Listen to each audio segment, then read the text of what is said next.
so isotopes, we talked about this with protium and deuterium. You guys are fairly happy-ish with that.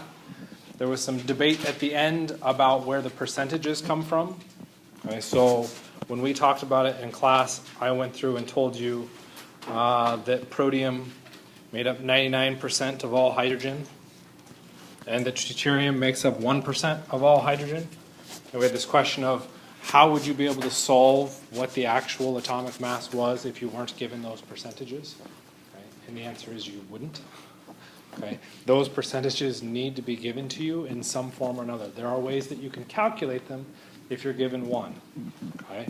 So we need to have that context given to us, otherwise we can't solve the problem as we did last week. Okay? Which is on the next slide. And I decided that I was going to leave this up because it's a nice kind of slow lead-in for today for chemistry. How many protons and neutrons does an atom of lead-206 have? So what are we trying to solve for? Okay, we want to solve for the protons. Protons and neutrons, meaning they have the same number.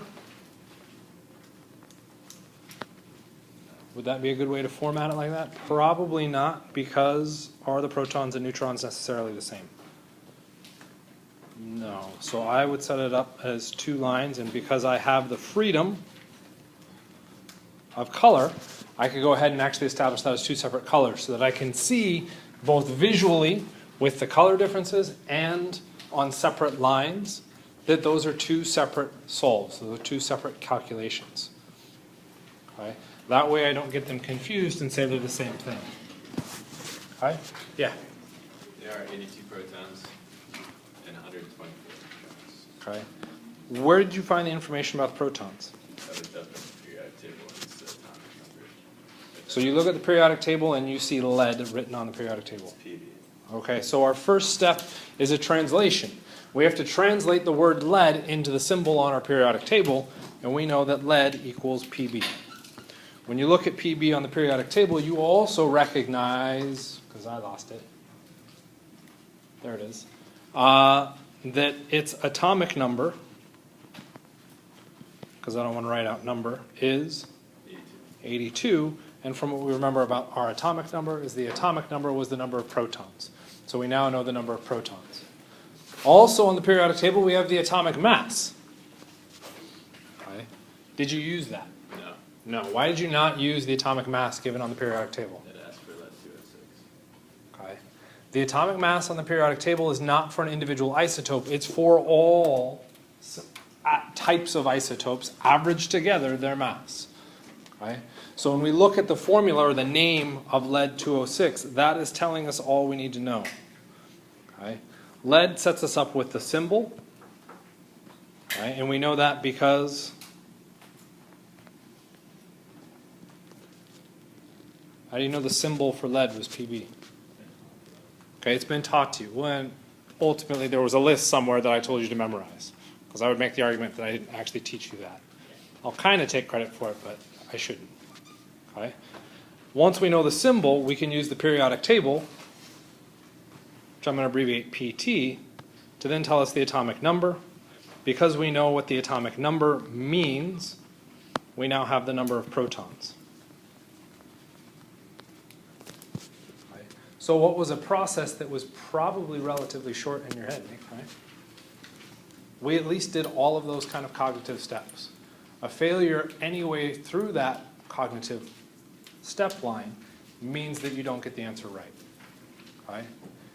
Each of those individual steps is relatively simple on their own, but the combination of them can make it difficult. So every time you approach a problem, try and boil it down to the smallest parts that you know something about, because knowing that lead is Pb is an important part of this question. Okay? And if you just acknowledge that, you can potentially get to an answer. Okay? Even if you didn't immediately know what that answer was from the beginning. Kind of make sense? Okay. The next part is it says 206. What is 206? No, unfortunately it is not the atomic mass. I got confused with that too, but you can't call it the atomic mass. You're half right. Isotopic mass is a nice dodge, but no. Let's not use that. The atomic weight and the atomic mass are, at least on our periodic table, being called the same thing. An isotopic mass uses half of his first answer, which was atomic mass, and it uses the correct half. Atomic is the wrong word, but mass is correct. What is it? And don't tell me it's just the mass. It's not.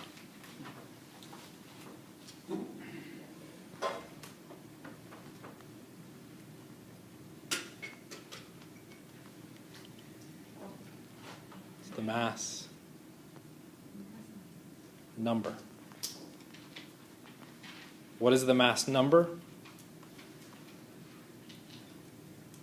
The protons plus the neutrons. Okay?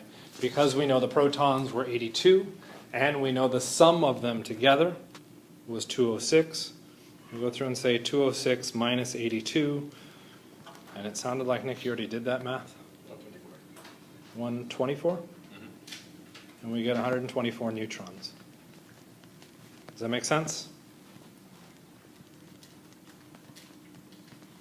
The only thing I'm going to apologize for today is because I rushed straight from the house, I did not bring my pen. So it might get a little sloppy because I'm finger writing. Okay, everybody good with that? What's that? It's not bad. No. It's the ability to zoom. Yeah, it is definitely cheap. Yeah. There's a very good reason why you don't see what's on my screen, because if you saw what was on my screen, you would probably barf, because it's constantly moving all over the place. Okay, does that make sense? Nice kind of sort of easy lead in. Okay, so let's make it more difficult. What we talked about last week, or ended last week on, which was this idea of simple versus weighted averages. And we went through and did a simple average as an example, and I said actually the simple average is a weighted average. We've just implied or assumed a lot of those kind of calculations that we would need to bring in with the weighted average. Okay? So, here was the question that you were given. And so this is how we ended, right? Here's our percentage. Okay? A percentage of which? Gallium-71 or gallium-69? Gallium-69. We have to pull that from the text of the question. It's very easy to get those confused, and depending on how questions are phrased, you may see those switch on you. Okay, so be careful when you go through and read them. So you already know this, right? Because we wrote it down in our notes from last week. You should be able to solve this in a matter of a couple minutes. Well, you can't, that's okay. Put down what you know. Get all of that information organized out of the text. Okay? Because we're working in multiple languages. We have the English text, and then we also have the mathematic or the chemistry text of solving the question. Okay? So see what you can come up with. I'll give you a couple minutes here. What is this based off of? There was an equation that we could have used. Is that equation on the screen? Yeah, I actually gave it to you in here. Okay. That equation, the percent of A times the mass of A plus the percent of B times the mass of B then equals your average. And in this case, your average mass. And officially, if we wanted to get really fancy on this, if it actually catches up here in a second because it lost the connection, our average mass, we would have, of course it deleted me writing that, the weighted average mass. Okay? One of the things that I'll throw in there, just for those of you in the audience that might have another way, is this method scales out if there's more than two things. What if there's three things? How would you calculate your weighted average? You would now just add plus percent of C times the mass of C. What if you had four things? Plus the percent of D times the mass of D. So this works for more than just two things. And I think where some other methods might fail is they only work for two. Okay? For the class, you're probably only going to see two. Okay? For the homework, I think there's the potential for a three-parter showing up in there. I know the textbook asks at least one. So what we have to go through and do to use this equation is to start to pull information out of the text. So we have two different things in there.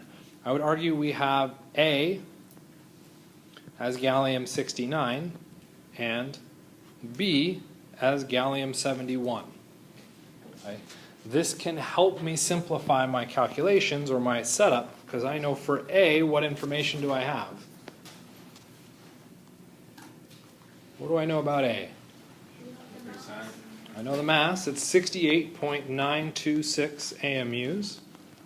And what else do I know? The percent, 60.11%. What do I know about B?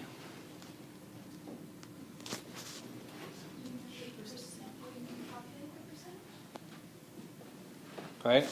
I would argue I should try and follow the same logic that I've already established. For A, I said mass first, then percent, right? So what should I put first for B? I should put my mass first. Do I know the mass? No. So this is where I can go through and say the mass is X. It's unknown. It's what I'm trying to solve for. Okay? The more consistent I am in a method, the more reliable my method's going to be. Because I could easily lose track of those numbers. What about the percentage? Do I have the percentage? Subtract 16.11. The percentage isn't explicitly given, but we're told gallium has two isotopes. If I'm told one of them is 60%, the other one has to be the remainder. So I know 100% must equal 60.11% plus an unknown y percentage, so I can solve out for that y. My y percent for B is 39.89%. Some people can do that calculation relatively quickly and easily without writing it down. I would recommend you always write it down. Okay? Now it's a question of plugging those things into our equation. Do we know the percent of A? Yeah, it's 60.11. So 60.11 in a calculation, I can't have the percent unit. So I'll divide by 100 times the mass of A, which was 68.926. And I'll yell about this solve much, much later in the semester. Mass of, or the percent of B was our 39.89 per 100 times its mass, which I don't know, so I'll just put in an X. Again, consistency, I'll put in parentheses. All right, now I can go through and solve, right? Just solve for X. Okay. I will see students solve for X on the exam at this point. And what they're making an assumption is that this then equals 0. What did that equal? It was the weighted average mass, which is 69.72. the atomic mass off the periodic table. By going through and calling it 0, you're saying the average mass for this element is 0. That doesn't make physical sense. Okay? So we have to pull our weighted average mass off the periodic table. It's an extra bit of information that we have to remember, which, if I heard right, was 69.72. We can then shuffle around our calculations to solve for X. Do I need to show the algebra? I take that as a no, and I get an X as 70.9. I heard 918, We won't stress a whole lot about sig figs for this first test, so don't worry about it. The question does say to 4 significant digits. 1, 2, 3, 4. Because the 8 is larger than 5, we'll add 1. And our final answer should be 70.92 AMUs. Okay. Before we open up the multiple choice aspect, or rather while I'm coming up with multiple choice answers, Greg's been pacing like a tiger in the back of the classroom, and I believe has something to add. That part's actually what I'm going to point to. So. All right. So anyway. Seriously? I know. I'm sorry. So we talked about both writing systems and genres in the last week and a half. One, as we look at this is an alphabetic writing system that then he turned into kind of formula system, used math language to translate that, right? A lot more words than this, right? Yeah, so that's one thing. So note the act of translation Mike did as he shifted it to from the alphabetic description of a weighted average to the %A mass A plus %B mass B. So that's one thing. But if you also think about this from a genre standpoint, when we look at equations, a lot of times equations are acting as generic ways of approaching the same common problem. So when we say we need to write a personal letter, there's a generic structure we're often trying to draw on based on sociocultural norms and conventions. So when we look at formulas like this, we're taking that genre of the formula for a weighted average, and then we're contextualizing it into the specific problem we're trying to solve. Does that make sense? So then this generic form in the formula is the same. We want to think about this the same way we would the genre of a personal letter or a cover letter or fan letter and something like that, and then embed it into your own specific context. In this case, through plugging in the specific mathematical isotopes for gallium, right? But in the other case of fan letters and stuff, your specific scientist or your specific writing context. So those are my quick 2 cents. And to piggyback off of that, if we look at the genre of this, we now have an idea. If this was a calculation that needed to happen multiple times, and I knew certain things were always consistent, like I'm only looking at 2 isotopes, then what I might do is further refine this genre and remove some of that contextual information so that I can solve the question quicker. Okay? Because I don't need all of that context. The example I could come up with in this case is, say, you're writing a resume. Okay? Pretty much everybody's resume looks different even though it holds the same information. If you needed to produce a whole bunch of resumes, you could just put in blanks for name, how long you've worked, job, and then you just enter that into a form and it populates and generates its own resume. Kind of like a Mad Libs for resumes. Okay? And while that can work very, very well, typically what happens when we do a Mad Lib? Is it like, oh, that's a perfectly serious article that we just read? No, it tends to go a little bit sideways on it because we need a little bit more flexibility to add that detail to make sure it doesn't go completely off the rails. Okay? So within this class, you will be able to come up with genres that solve a question or solve 2 questions. We have to be very, very careful when coming up with methods like that because they become too formulaic that you then can't apply out to other situations. And this is true with writing too. Sometimes we'll get locked into a specific way of doing a certain genre and we won't fully adapt it in context. Kind of makes sense? Okay, well, since I lost all my opportunity to come up with multiple choice answers creatively, we'll see if I can't come up with a few here. So on a test, you could see this in 2 places. Because remember, our tests have 2 combinations. We have strictly multiple choice, and we have show your work. I would argue this question should show up in a show your work. Why? Is their work shown? Yes. There's lots of information written up there. Whereas if we looked at that previous one that we just solved with lead 206, that was addition, or technically just subtraction, reading numbers off the periodic table. There's not a whole lot of work to show for that. We can make you do that in a homework assignment. That becomes very hard to make you do that on an exam. Okay?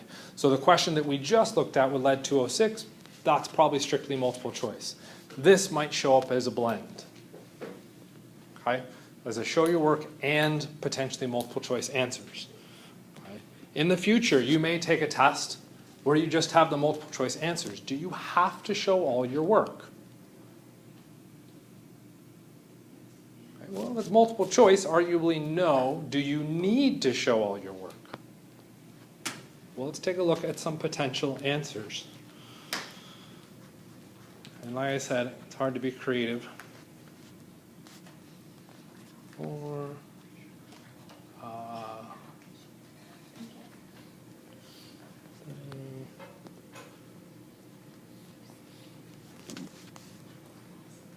oops. Double whoops.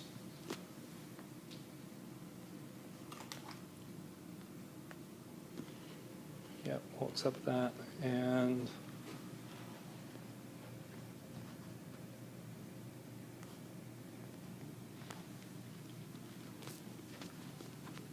four answer choices. How many of you have good photographic memory? Okay. How many of you actually wrote down what the answer was? Okay. Those of you that wrote down what the answer was, stop looking at your notes. What's the answer to the question? But we just did all that work. That's not an answer choice. You can't tell me it's 70.92.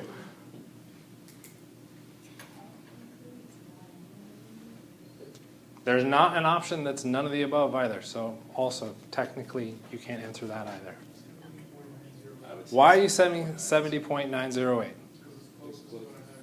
Okay, it's closest to the answer you wrote down after all the work. So your argument is that for this question, you have to do all the work. Fair enough. Let's take a look at this. Gallium 69, average with gallium 71. Right? If gallium 69 has a mass of 68.926, what is the mass of gallium 71 going to be? Higher than 68.926. First answer is wrong. Okay? 72.964. Gallium 69 is just a hair under 69. Where do you think the mass of gallium 71 is going to be? Probably a hair under. Is 72.96 a hair under? No. If anything, that's significantly higher. Okay? We could try and run the hair under. Where's the 69.123 fall? Just barely above the mass of gallium 69, right? So if I averaged those two masses, where would my mass fall? Okay. It should fall somewhere between 69.123 and 68.926. Where does my average fall? 69.72. Does 69.123 make sense? Not a single calculation done, and I have the answer. What? Okay. Deciding which route you should go, do all the calculations, or spot check the answers and see if you can't figure it out. That does become a very difficult line to walk, and that is ultimately your decision as a test taker. Okay? I would argue what I just walked through happened a lot faster than doing all the calculations. If I know I am prone to calculator mistakes, I will probably do that walkthrough first, move on, and if I have time, I'll come back and write out all the work to actually prove I was right, or prove I was wrong. Does that make sense? So when you take a test, it doesn't always mean solve it brute force and do all the calculations. Particularly on a multiple choice, you are given other information. The hard part with that other information, in this case, 75% of that information is wrong. Okay, so it can be misleading. So when should you go to look at the answer route? If you have no clue how to answer the question, look at your answers and see if you can reason your way through some elimination. Make sense? Okay. And depending on who wrote the test, sometimes they're written very, very stupidly, and you can just get to the answer without actually doing any calculations for the entire test. I am aware of that, so I write my test a little bit better than that. Okay? So what we took advantage of was percents. Right? This is kind of just our simple idea or expression of our percents. It's just one quantity over our total sample. Right? You then multiply by 100, and we now have a percent. Right? One of the things that can be tricky when we look at percents, particularly as they come to solutions, is they can be percent by mass or by volume. Which one is it? If you're just told I have a percent solution, is it by mass or by volume? It's very hard to decide until you look up a little bit more information about the substance and perhaps find its phase. So if I know the substance is a solid in its natural state, probably I'm measuring by mass. If it's a liquid, I'm probably measuring by volume. Okay? Copious amounts were probably drunk over the weekend. Of course, not by anybody under 21. If you looked at those little beverages, they usually say ABV. Oh, nobody's under 20 or over 21.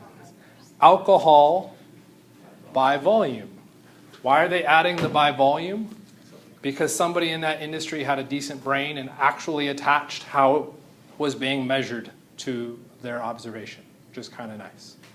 Okay, it's also probably highly inaccurate, but neither here nor there. Okay? So our percents are just a way to help us kind of compare relationships or ratios between multiple substances, particularly parts to whole. Okay? What do you guys think? Do you want an example question? Yeah. Okay, so let's get rid of the second part of this. Bronze is an alloy of copper and tin. If a sample of bronze contains 79.2 grams of copper and 10.8 grams of tin, what is the percent copper in bronze? So again, we want to take the text, the English text, and convert that into something we can work with. We could potentially just use the English text all the way through. Just like when writing out water, we could call it 2 hydrogens, 1 oxygen every time we wanted to say water. Why do we not do that? Okay, since you guys don't seem to know, let's come up with a theory behind this. Everybody say 2 hydrogens, 1 oxygen. Now say water. Okay, say water 5 times fast. Okay, 2 hydrogens, 1 oxygen 5 times fast. Why might we not call it 2 hydrogens, 1 oxygen? Water's easier. We come up with a name to shorten our work. The same thing is going to happen when we solve questions. We come up with abbreviations to shorten the amount of stuff we're writing down. What abbreviation we use becomes a sociocultural convention so that I, a grader, can read your work to interpret it. If you start using a different language in your solve, I can't understand your work, and then you don't get any credit. So when you come up with abbreviations, your abbreviations should kind of make sense, right? So what are we solving for? Come up with an abbreviation. What might be an abbreviation for percent? A percent sign. Nice and descriptive. Percent. Percent what? Cu. Why did you not say copper? Okay, we're using the shorthand version. In bronze. BRZ. Okay. I would argue BRZ. Why not BR? That's an element that's already taken, so we don't want to use a symbol that could be confused with something else. Okay. That shorthands it, but that doesn't look like our equation shown above. Okay. What are we likely measuring here? By mass or by volume? Why mass? Because it's solid. Okay, so we have 2 options. We pull back on our current knowledge of the material of copper, which happens to be a solid, which means more than likely I'm going to measure by mass. Or, what unit is being used in the question? Grams, which is a measurement of mass. Okay? So we could go through to solve our percent. We're looking at the grams of copper in the grams of bronze times 100, and we would now have our percent. Are we given the grams of copper? We are. We're told 79.2 grams of copper. Are we given the grams of bronze? We would have to do a secondary calculation. When and how you do that secondary calculation kind of is up to you, but any way you do it, you should at least show it. Meaning 79.2 grams of copper plus 10.8 grams, that's an 8, grams of tin would then be our grams of our bronze. Notice that instead of pulling those numbers out, I immediately dropped them into the solve. Right? Why would I drop them immediately into the solve as opposed to pulling them out as individual lines? Any ideas? I would argue it's equally showing your work, if not better, to show your work by having them individually pulled out. Save time. Okay?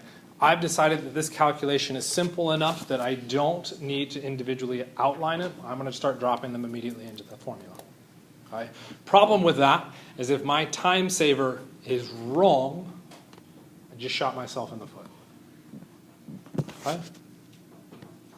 So we then go through and solve, and I still left off that times 100. And I would end up with what for an answer? 88% what? What? 80% Copper. Okay, technically copper in our bronze. Yeah? Questions about that? Your turn. How much tin is in 100 grams of bronze? I'll give you a couple minutes. If you got questions, you can raise your hand.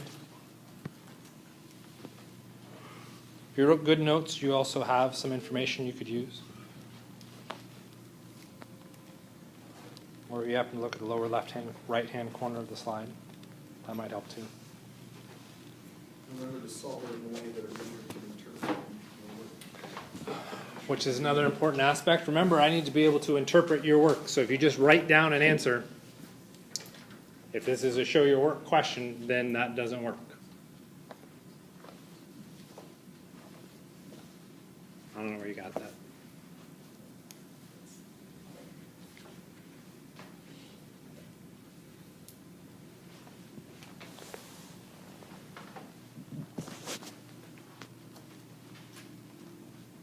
We'll go ahead and pick it up.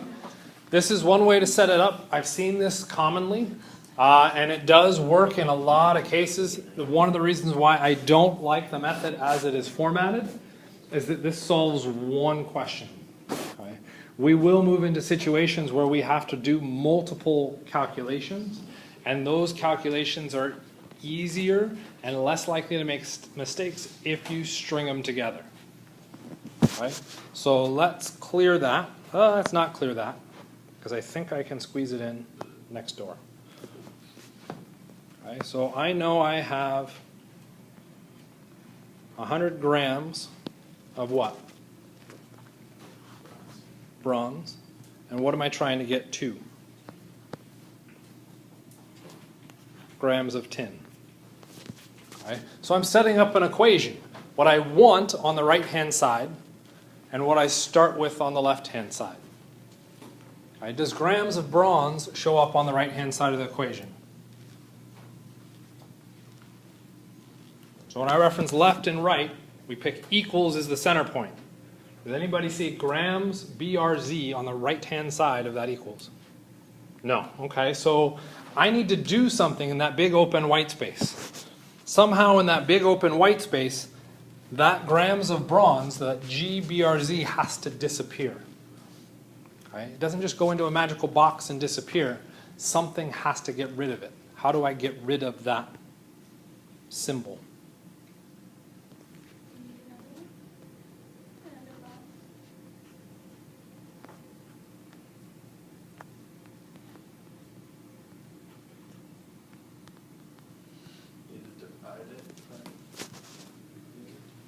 Okay, how could I solve for x? What do I need to do? I need to divide by 4 on both sides. Okay, why? Because it puts x by itself. Okay, I need to get rid of the 4 on the left-hand side. 4 is a number, x is a letter. So what I want to do is collect all the letters on one side, all the numbers on the other. I can do that through mathematical operations such as division, okay, in this case because those are multiplied. So I could divide both sides by 4, or I could multiply both sides by 1/4. The 4 now cancels, effectively a division, and I can now run my calculation to solve for x. Same thing can happen with our letters in the above system. Do I want grams of bronze to show up on the right-hand side?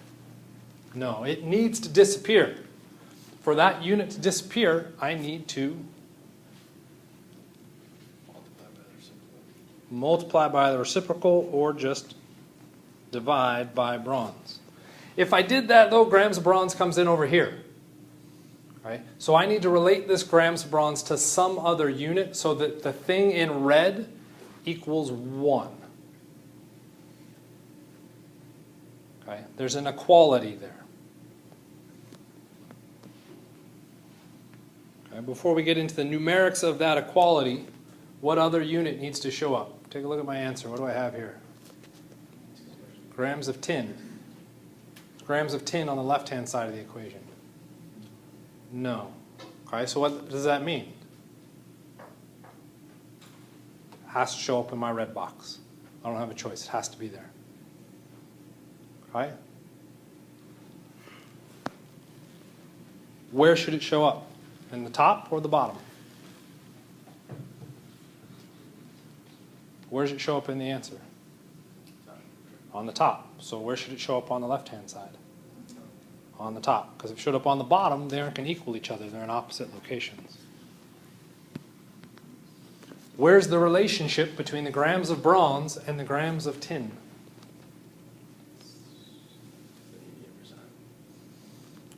Careful, our 88% was for copper. Okay. So we could use 12%. I would argue we don't even need to get to that yet. It is technically 12%. 10.8 grams of tin in 90.0 grams of our bronze alloy. It's both of those combined. 10.8 divided by 90 happens to be 0.12, or 12%. Okay? So those of you saying, well, that doesn't equal 1. Technically, yes, it does, just not numerically. It's when the units are included that it equals 1. Okay? For those of you then asking, just in case it happened to come out, what is the difference between the method on the right-hand side of our line versus the left-hand side of our line?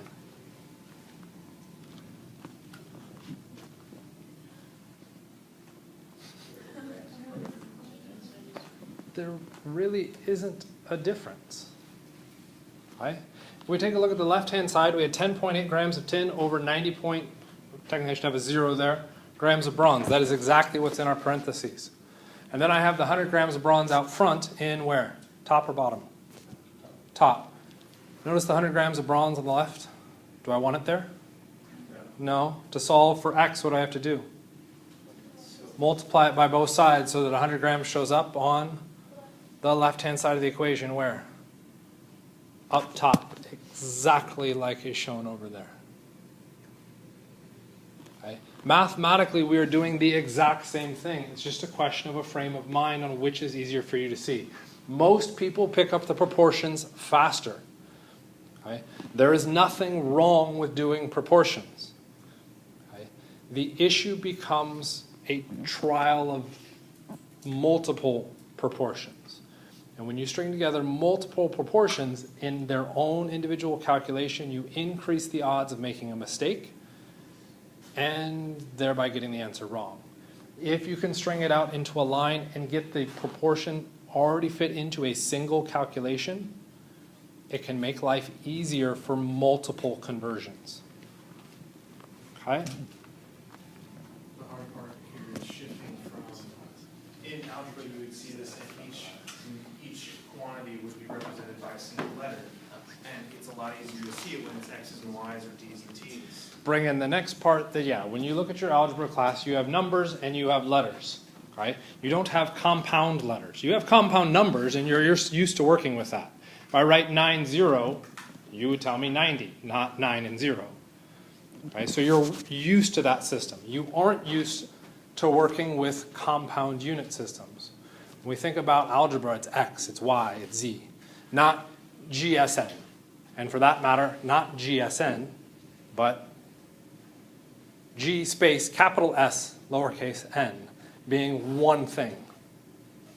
Okay, so we have a compound alphabetic system when we go through and deal with these unit conversions, which can make it more challenging. Okay, this is why we start kind of soft here, introduce the concept, and then say let's not worry about it for a little bit. Okay? So, the not worry about it for a little bit now is going to take us back to the periodic table. So, when we look through the first half of chapter 4, really what we discussed about was the nucleus. Yes, we brought in electrons. We know they exist, but we didn't tell anything about where they're located. We identified protons, neutrons. They're in a nucleus. That then gives us isotopes. That did some math. Oh my God, that's difficult. Let's step back. What else can we do with the information of nuclei? That's where we can bring in our periodic table. Right? Periodic table you've seen on the wall and probably seen in a variety of other locations, pretty much the same format. How many of you have seen these periodic tables? Oh, interesting. Okay. Why? Oh, you did. Where did you see these? I think my biology teacher just showed us, just to be like, this is what it looks like, but it's not normal. We arbitrarily sat down and said, this is the organization we want for our periodic table because it's easiest to access most of the information. This upper left-hand one adds some character and flavor to our periodic table. That information it's adding, I know it's showing up in the black part, abundance. The larger the symbol, the more abundant it is. Okay? Someone who's trying to build something and wants to know how many pieces are readily available might want a periodic table looking like that.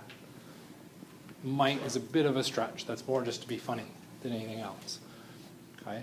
The rest of these formats tend to, and actually admittedly I completely forgot what they were, but since nobody can challenge me because you don't know, I think are formatted after electron configurations.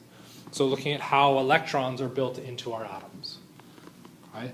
So they give us access to some of that information a little bit more readily than our normal periodic table, or a normal periodic table does. But at the same time, when we go through and do that, do you see the atomic mass on any of those? No, it's not written in there. Okay? I can't even tell what's going on the bottom one. I'm starting to be nervous that that's not even a periodic table. But, I can't tell. I'll have to look at it closer. It looks like yes. If we try to put in the atomic mass, we're now adding those numbers on a curved surface. Okay? Those of you being like, I'm okay with numbers, put numbers on a curved surface. Okay? That just made life hell for really no reason. Okay? So those are pulling for different pieces of information. Okay? The one we settled on is what we're going to have to work with. That's what's on the walls. Those are the ones we're going to have to interpret. Okay? So where did these things come from? 1829, don't worry about the name of the guy. I'll tell you the name of the guy that's important here in a second. Looked at the periodic table and started to group elements according to their properties. And when he went through and grouped them, he noticed triads. Okay, so 3 elements in that triad showed similar chemical properties. Why might he have seen triads? Any idea? I personally think this is neat. I could also be completely making it up. Okay, why not larger groups, 4 sets of 4 or 5 or 6? 1829 is a hint. Was that like yesterday? No, that was a long time ago. Did we have all of the elements discovered by 1829? No. So with fewer elements, we're going to get fewer elements in a grouping. Okay? As we discover more elements, we can start to branch out with those groupings. Why might triads have been an important, like, oh my God, we've solved the world? Because we have triads. Really? Nobody? You're all atheists like me?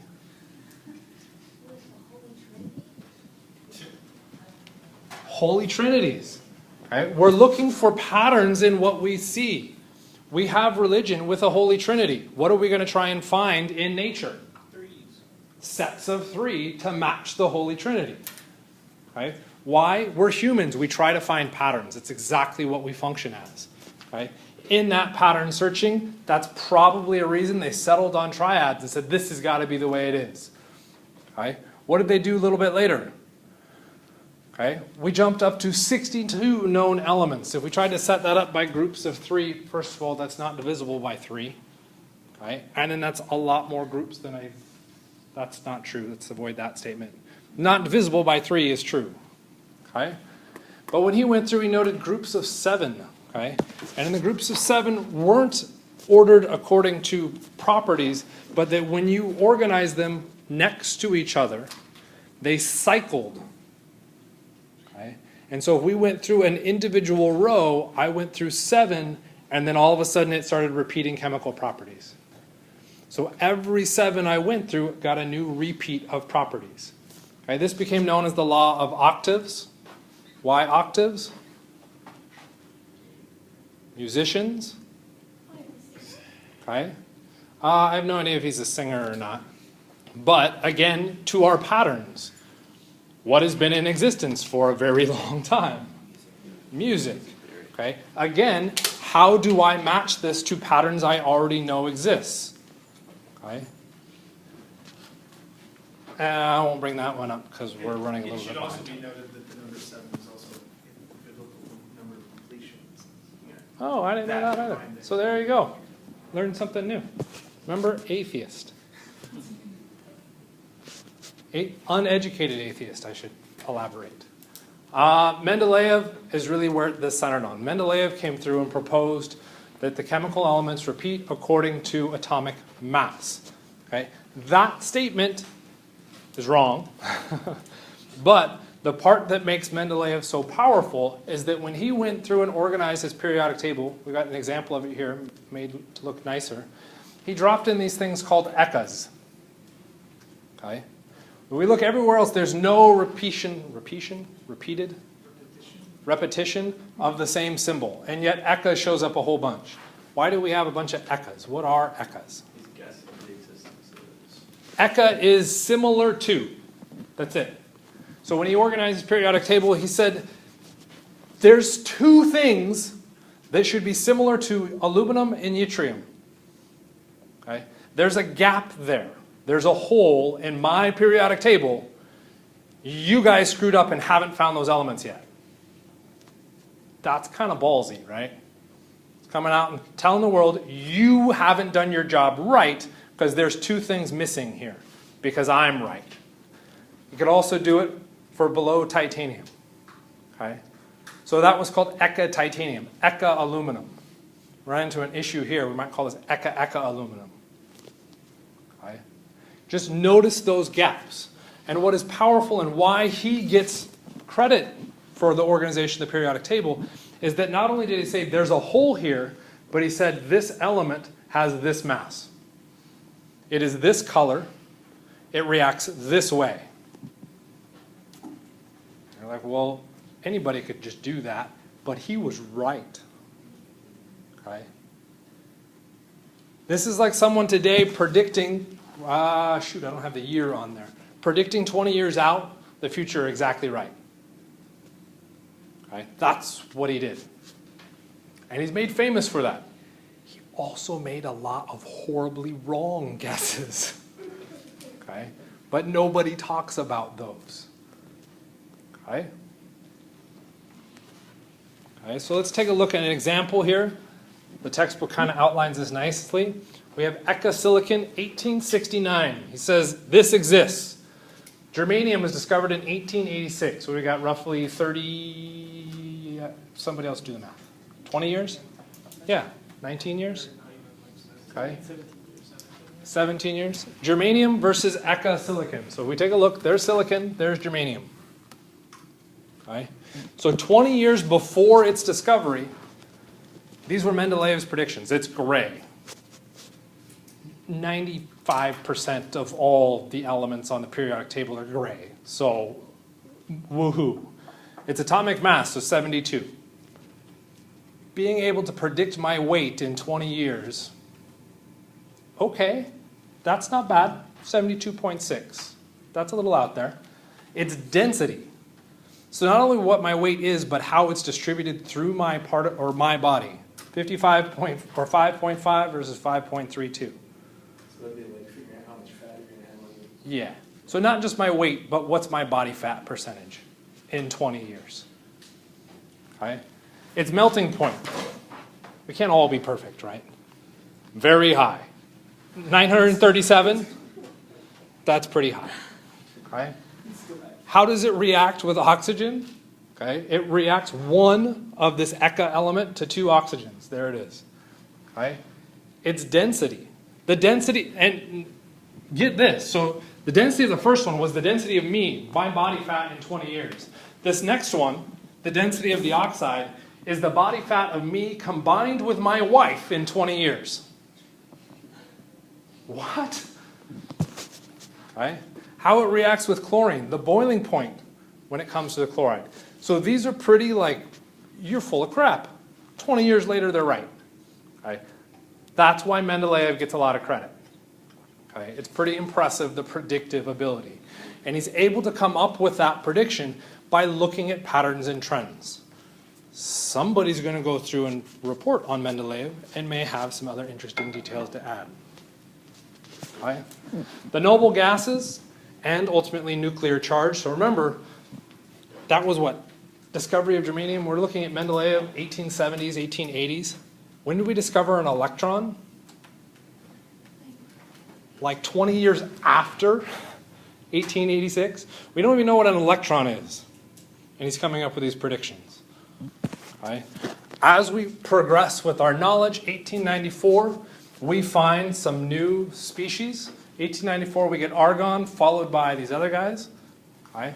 Pretty much the entire right-hand column, okay, gets discovered later. Any guesses why that right-hand column took so long to discover? So gases. Oxygen is a gas. Oxygen was discovered pretty quickly. They don't really have chemical. Okay? Not really chemical. Why would we discover oxygen quickly? We need it to live. Okay? Because we react with it. Okay? Ultimately, it's a chemical reaction with oxygen that allows us to live. No chemical reaction, then it doesn't help us. That entire right-hand column pretty much has no chemical reaction. Okay? Because it doesn't react with anything, it's now less likely to find because it's not interacting with anything. You can't just pull it out of the air. That is technically how they discovered it. Damn it. Okay, so let's just move on. Okay, it took some work to pull it out of the air. Well, I think that's really interesting. We talked about patterns, and so because it's not reacting a lot, it's harder to see a pattern because you don't have any data, right? Or to Yeah. learn. So you have to wait until it comes around to where you can act. You can't see a pattern if you don't have any reactions. And the science behind that is actually neat. If you're studying Ramsey, there's your guy. Moseley later comes along and identifies nuclear charge in 1913. So at this point, we now have a nucleus. And he says the periodic table doesn't make sense according to atomic mass. It actually makes some more sense according to nuclear charge. Okay? So let's go through. Hydrogen, atomic number or nuclear charge of 1. Its mass? 1. The next element, helium, atomic number? 2. Atomic mass? 4. They both go up. Okay? Move to lithium, they both go up. Beryllium, they both go up. So you might say, well, who cares? Okay. Turns out, I'm not sure iodine's the first one, but it's the one I remember. Copper and nickel. Copper and nickel, what? We don't really change it. Yeah, nickel looks like our first exception. Yeah, we go up, up, down, back up, and then it continues to go up. So copper and nickel is our first kind of exception with mass. I don't know why the iodine one sticks in my head, but iodine is also one of those exceptions. Okay? When you go through and organize by atomic number, it better categorizes the elements into those groupings. Those groupings become very, very important because they predict something about the chemistry of those elements. So the columns gives us information. Okay? Just the sheer fact that potassium is underneath lithium, I know something about potassium's chemical reactivity. Okay? That's pretty impressive on a table that doesn't say anything strictly about chemical reactivity. But the organization of it implies it. Okay, so our periodic law, increasing atomic number. That's how we organize it. Okay? If we go back to the second half of chapter 4, which is kind of a brain mess, if we will. There are other words that you could use. Makes the rest of the organization of the periodic table actually make sense if you can figure out chapter 4, okay, or the second half of chapter 4. But we'll come back to that. Okay. Do you guys want to test yourselves? See how well you guys have been studying? Sure? Okay, there you go. There's a little self-quiz. Okay, so I'm guessing we've kind of reached a rough consensus on what you think your answers are. And I'm hearing some kind of like, I haven't quite finished all my studying yet. That's okay. The exam isn't yet. It's only next Tuesday, so you got plenty of time. Next week? No, I'm just kidding. Actually, I don't remember what it is. I think it's in 2 weeks. It's on the schedule. So. It'll cover the elements. It'll cover everything that we've been talking about. The next exam will, and it will have things pretty much as simple as this. Okay. So, just to get you to little panic. Elemental name for the following symbols. N. Nitrogen. Anybody come up with anything else? Nitrous. Some people scribble stuff out. Yeah. Okay. Why would I have picked nitrogen? Because it could get confused with nickel. Oh, that's fun. Or maybe even 2, which is Sodium. natrium. What? Yeah, it confused me too. I believe it's the Russian word for sodium. You change languages, it changes So, the would I name. be wrong for saying No, you'd be right for saying sodium. I'm just being a jerk. So depending on our language or our writing system, we may come up with different names. So the symbol Na does match the origin of the name. But because we don't like the Russians, we picked sodium. I'm sure there's something else behind it, but Br, bromine, not to be confused with boron.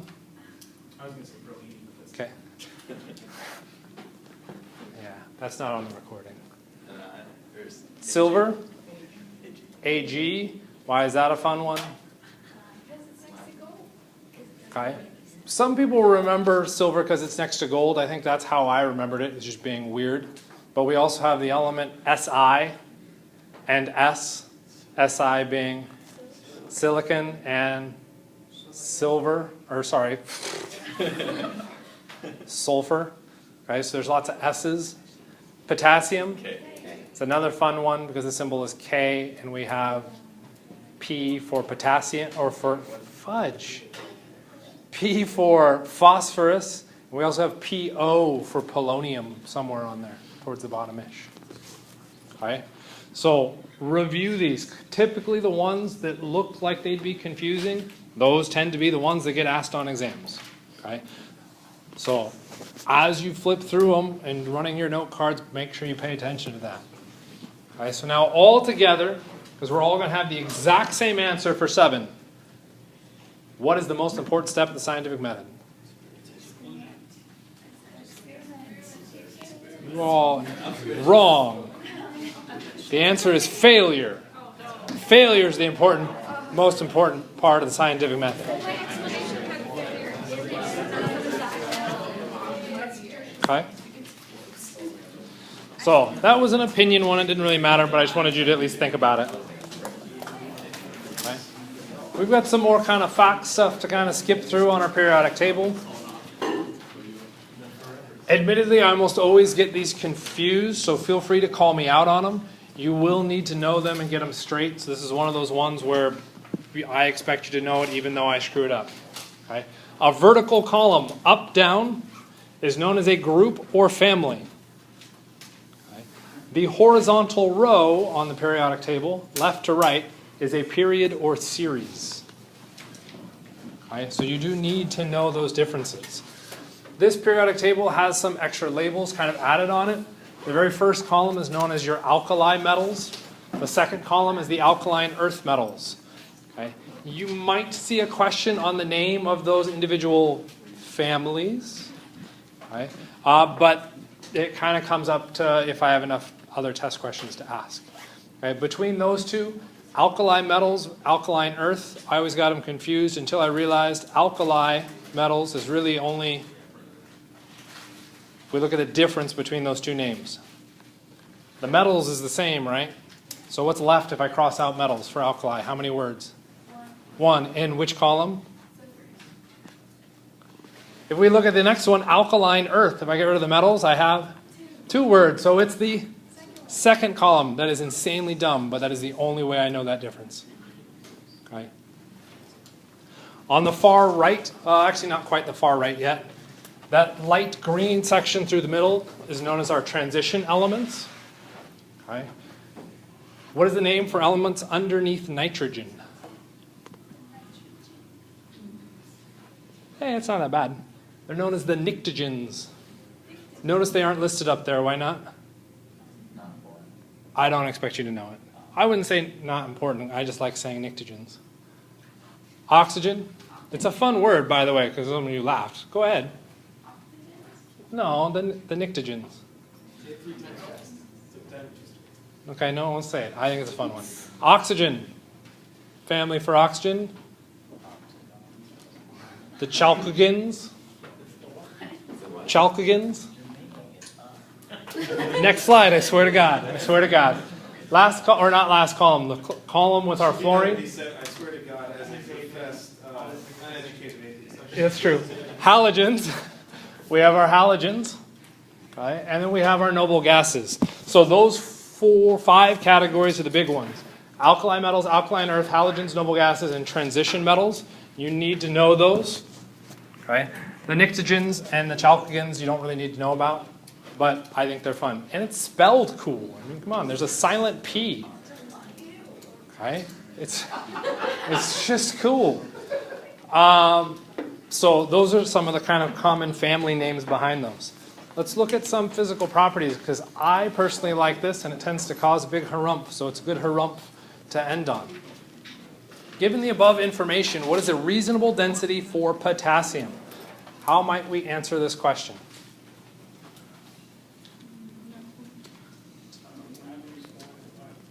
Is there anything that we should perhaps ignore? Melting point we should ignore. I got rid of the radius. What else? Atomic mass. Why are we ignoring those? Those aren't relevant to the question at hand, which is looking at the density. Okay? We have the elements listed out. Where is potassium? Kind of in that gray bar as a not so subtle hint. Okay? We know potassium on our periodic table is right in the middle of those. Okay, right through that gray bar. So if we go through and look at the densities, what happens to the densities is we move down a family. The density increases. 0.53, 0.97, 1.53, 1.87, right? Okay. When we transition between the first two, how much do we go up by? Okay. Average about 0.45. That actually works. 0.45 is about right. For the bottom two, okay, 0.34. So it's not going up quite as drastically every single time. So it gets a little bit smaller. So what's a reasonable guess for the density? Okay. 1.2, that works for me. I heard a 1.27. Ultimately, those are fine. Okay, so on a test, what you would actually see would be this.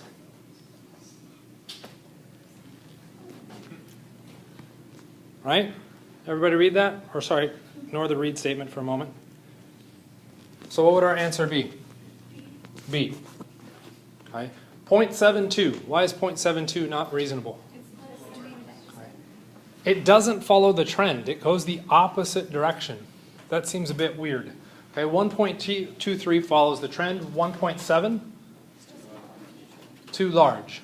Impossible to tell. Do I have data that can allow me to come to a reasonable conclusion? Yes. Right? And here's where everybody flips their lid. Perfect timing. What is the actual density? 0.86. Is B still the correct answer? That is our cliffhanger.